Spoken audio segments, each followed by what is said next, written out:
La chambre d'hôpital était silencieuse, mais on entendait le son de pleurs étouffés. Luca Montero, garçon de 8 ans seulement, rompit ce calme apparent. Le petit garçon gisait là, son corps frêle, enveloppé de draps blancs, respirant bruyamment. Son regard implorait l'attention, mais près du lit, sa belle-mère, Isadora Monteroel, regardait les photos de son téléphone, l'air ennuyé. Elle portait une robe de luxe et un maquillage impeccable, mais son cœur était froid. Entendant le gémissement du garçon, elle murmura « Arrête de te plaindre, Lucas, tu veux juste de l'attention ». Le garçon retint ses larmes, craignant d'irriter davantage la femme. Il savait qu'en l'absence de son père, Isadora se transformait. Aux yeux de Raphaël, l'homme d'affaires millionnaire, elle était une épouse dévouée. Mais pour Lucas, elle n'était qu'une ombre cruelle qui pesait sur lui. À ce moment-là, la porte s'ouvrit lentement. Il entra, Camila Duarte, la nouvelle infirmière engagée pour s'occuper du garçon. Brune, discrète, le regard calme et les mains assurées, elle portait un plateau contenant des médicaments et un peu de soupe. Dès qu'elle regarda Lucas, elle remarqua son air affligé et s'approcha prudemment. « Hé, champion, tu as faim? Je t'ai préparé quelque chose de léger. » dit-il doucement.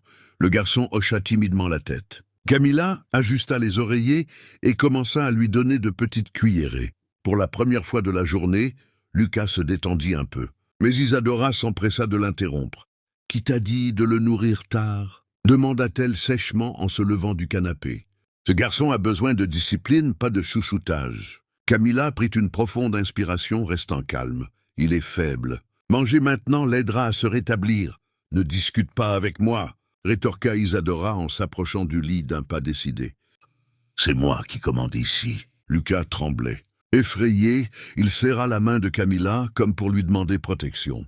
L'infirmière se pencha alors, se mettant à la hauteur du garçon, et lui murmura « Ne t'inquiète pas, je suis avec toi. » La scène révélait clairement la tension qui allait marquer les jours à venir. Tandis qu'Isadora affichait sa puissance, Camila apparaissait comme le seul rayon de soleil dans cette obscurité. Et dans le cœur du garçon naquit l'espoir que quelqu'un accepterait, enfin de le défendre. Les jours suivants furent une bataille silencieuse à l'intérieur de cet hôpital. Camila Duarte, elle, faisait tout ce qu'elle pouvait pour rendre les moments de Lucas moins douloureux. Elle jouait avec lui, en utilisant des morceaux de papier comme avion, inventait des histoires pour le distraire de la douleur, et lui apprenait même des petits mots avec des lettres découpées dans des magazines. Lucas souriait timidement, mais on voyait bien qu'il se transformait dès que l'infirmière était là. Cependant, cette approche a commencé à profondément perturber Isadora Montero. La belle-mère observait de loin, d'un regard froid, chaque geste d'affection et d'attention. Dans son arrogance, elle ne supportait pas de voir une simple infirmière gagner la confiance du garçon, ce qu'elle n'avait jamais réussi à faire. Un après-midi, lorsque Camila entra dans la pièce et trouva Lucas en train de jouer avec un avion en papier, Isadora ne put contenir son irritation. « Qu'est-ce que c'est » demanda-t-il en arrachant le jouet des mains de l'enfant et en le froissant sous ses yeux. « Ce n'est pas un endroit pour jouer. Tu dois apprendre à être fort, Lucas. » Le garçon grimaça, les larmes aux yeux. Camila, le cœur lourd, prit une grande inspiration et répondit « Le jeu fait aussi partie de sa guérison. Il a besoin d'espoir, pas seulement de médicaments. » Isadora s'approcha d'elle, lui touchant presque le visage, et dit d'une voix basse, pleine de venin « Ne vous mêlez pas de ce qui ne vous regarde pas. Vous êtes payé pour obéir, pas pour éduquer. » Camila serrait ses mains fermement, essayant de garder son calme, mais sa détermination grandissait à chaque attaque. Lucas la regardait avec des yeux effrayés, comme s'il la suppliait de ne pas l'abandonner. Cette nuit-là, quand Raphaël Montero arrivait chez son fils, Isadora changea complètement de comportement. Elle serra tendrement son mari dans ses bras et dit d'un ton mielleux « Chérie, Lucas va tellement mieux. Il a même souri aujourd'hui, n'est-ce pas ?» Raphaël, fatigué après une nouvelle journée de travail, hocha simplement la tête, inconscient des regards contrariés échangés entre son fils et Camila. Pour lui, sa femme était une mère dévouée, et l'infirmière une employée comme les autres. Mais la vérité était différente. Camilla savait déjà qu'Isadora cachait un côté cruel et que Lucas portait des cicatrices qui ne provenaient pas seulement de la maladie. Chaque jour qui passait, le cœur de l'infirmière s'alourdissait. Elle comprenait qu'elle ne s'occupait pas seulement d'un patient, mais d'un enfant en danger. Le lendemain matin, la chambre d'hôpital semblait trop calme. Mais Isadora Montero avait déjà planifié chaque détail de sa prochaine cruauté. Déterminée à repousser Camilla Duarte une fois de plus, elle entra discrètement dans la salle de médicaments et en sortit un petit flacon de sérum coûteux qu'elle glissa dans son sac. Elle sourit de satisfaction. Ce serait sa preuve pour incriminer l'infirmière.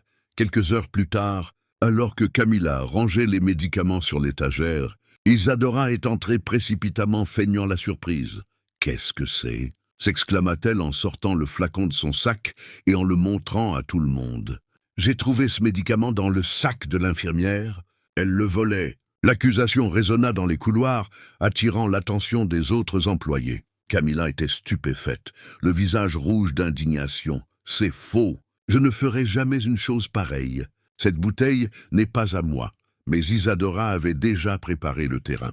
Elle appela le médecin responsable et expliqua, les larmes aux yeux, qu'elle avait des doutes depuis des jours. Le médecin regarda Camilla avec sérieux. « C'est grave, infirmière. Si cela se confirme, vous pourriez perdre votre emploi. » Lucas, qui observait tout depuis le lit, ouvrit grand les yeux et se mit à pleurer. « Non, Camilla ne ferait jamais ça !» cria-t-elle en essayant de se relever. « C'était Isadora. Je l'ai vue se cacher !» Isadora, furieuse, s'approcha du garçon. « Tais-toi, Lucas, tu es perdu à cause des médicaments. » Camilla s'agenouilla à côté du lit, essuyant ses larmes. « Je sais que tu dis la vérité, mais nous devons rester calmes. » Quand Raphaël Montero arrivait plus tard, Isadora l'accueillit avec une performance bien rodée. Elle raconta chaque détail de la prétendue découverte, dépeignant Camilla comme une dangereuse voleuse. Raphaël, fatigué et sans preuve concrète, regarda l'infirmière avec déception. « Si c'est vrai, je ne peux pas te garder près de mon fils. » Camilla essaya de s'expliquer, mais sa décision semblait prise. Le cœur brisé, elle quitta la pièce sous le regard désespéré de Lucas, qui pleurait à chaudes larmes. « Papa, non. Camilla n'a rien volé, » supplia-t-elle, mais ses paroles furent noyées dans le silence pesant. À cet instant, Isadora crut avoir gagné. Mais elle ignorait que la vérité commençait déjà à germer dans le cœur fragile et courageux de Lucas. 2 jours plus tard, l'atmosphère à l'hôpital était encore plus tendue. Lucas Montero restait la tête baissée, refusant même la nourriture. Depuis Camilla Duarte avait été chassée, l'espoir semblait avoir quitté ses yeux. Isadora Montero, satisfaite de sa victoire, elle affichait de faux sourires à chaque apparition de son père, conservant la carade d'une épouse dévouée. Mais en cette fin d'après-midi, le destin décida de changer le cours de l'histoire. Raphaël Montero Hill arriva tôt, sans prévenir. En approchant de la chambre, il entendit un bruit sourd, suivi des cris désespérés de son fils. Il se précipita à l'intérieur et découvrit une scène qui le figea.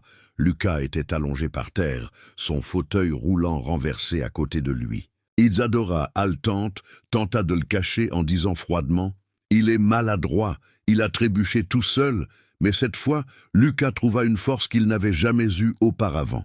Le visage ruisselant de larmes, il leva son bras blessé et cria « Je n'ai pas trébuché, papa. »« C'est elle !» Isadora m'a poussé.